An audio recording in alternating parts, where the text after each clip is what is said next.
And you know, one of the things I love about what you guys do here, and it's something I try to do myself, is use terms like New Age very freely, because I think the New Age is a wonderful development on the Western religious scene. It's therapeutic spirituality, and it brings great meaning into people's lives. And I think, you know, people sometimes use New Age as a denigrating term or as an epithet to imply some kind of spirituality that's soft-headed or unrealistic. I think quite the opposite. It's a very deeply personal and active and therapeutic impulse. And I think it's rising in the West has been very positive.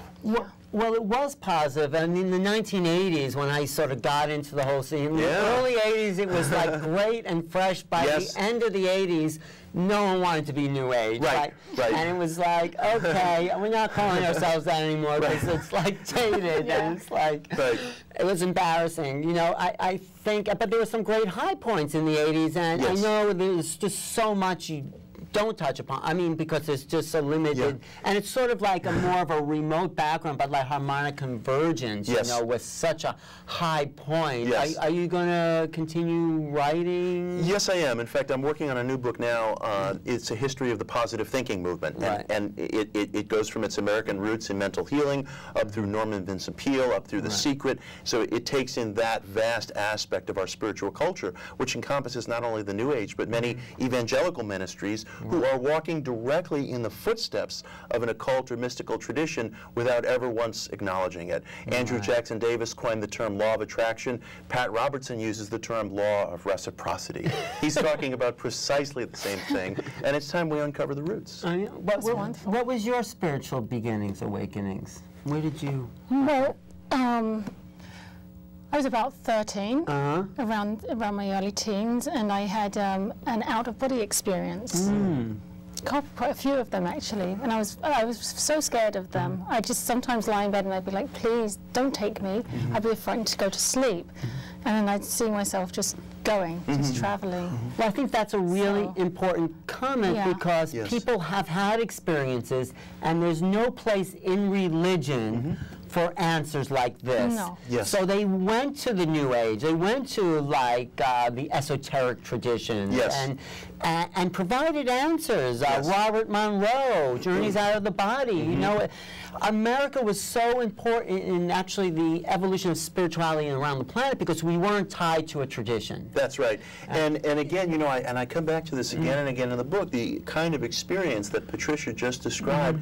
That kind of spirituality, that deeply personal spirituality that involves no intermediary, it's been a fundamental part of our religious development as a nation here, going way back to the beginning. And now we're in this new time of higher ideals. I mean, if it was 10% with the spiritualists in the 1800s, now in the early 21st century, how many people would you say are open to, what percentage of the population? My gosh, it's vast. I mean, if you were to tally up the percentage of people who in one form or another participate in positive thinking teachings, whether on the New Age or whether in evangelical churches, the percentage of people who have been part of recovery groups, 12-step groups, yoga classes, meditation, or we were talking about this. Remember I was saying, like, even 15 years ago from when you first started to now, the big shift. Everyone, I mean, now you have the 2012, the movies coming out for that. I mean, Deepak really Chopra, everybody knows Deepak Chopra. Everybody knows Deepak. In fact, he wrote something really lovely. He wrote Extraordinary about this book. And so, is it 25% that would say, or is it 50%? Would you say? I would honestly have to say that a majority of people in the country, one way or another, whatever they call themselves, whatever walk of life they're from, they have been touched by what we would call New Age spiritual teachings, whether it's through a recovery group, the positive thinking movement, natural health, meditation, yoga, or some of the things that are considered more avant-garde, like channeling. Anybody who's participating in workplace yoga, for example, is part of this movement. Anybody who's participating in mind-body stress reduction. Anybody who's, you know, a spouse or boyfriend or girlfriend is reading a book by Deepak Chopra and talking to them about it. They're part of this. They're part of it. And they should be watching this program and, reading this book as well. Oh, thank you. So, and you say, almost in a sense, it can almost only happen here in America because we're not tied to the traditions of the old world. And there's less to undo. There's, you know, there's less guilt, there's less fear. Yeah. There's more freedom of Yeah. thought Yeah. here. Is it ever going to be the mainstream? Are we ever going to?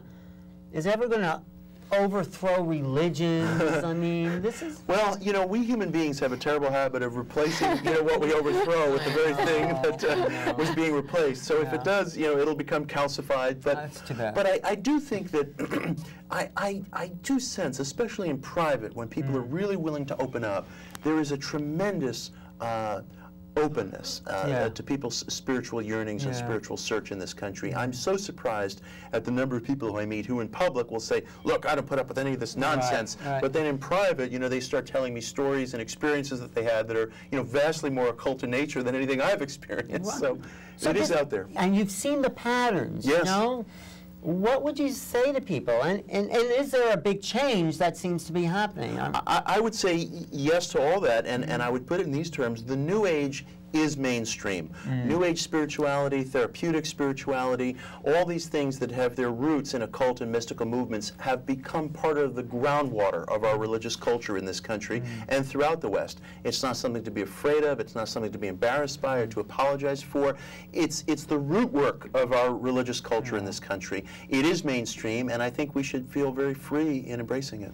Thank you. Thank you. Yes, Glad to be I here. really Thank you so appreciate much. it. Thank you for watching New Realities. Thank you for Thank being you. here. Sure. It Thank really you. gave me a sense that I'm not doing something in isolation. You're not. This is, I'm part of a history. Yeah, that's it. And that really feels good. Yeah, there's It very re- deep roots there. It really does. it does. Because I've studied these people. And Madame Blavatsky is the godmother of That's right. everything She that really happened is. in the New Age. She really is. Channeling the divine feminine, That's right. Egypt. It's like. I'm astounded. Even Wicca, like I never connected Madame Blavatsky up with Wicca, but Annie Besant, who was her successor, she formed some groups, including some theater groups in England that had a basis in Wicca and nature-based spirituality. And Gerald Gardner, who wrote the book, what is it, Witchcraft Today, in the 1950s, he came out of some of Besant's groups.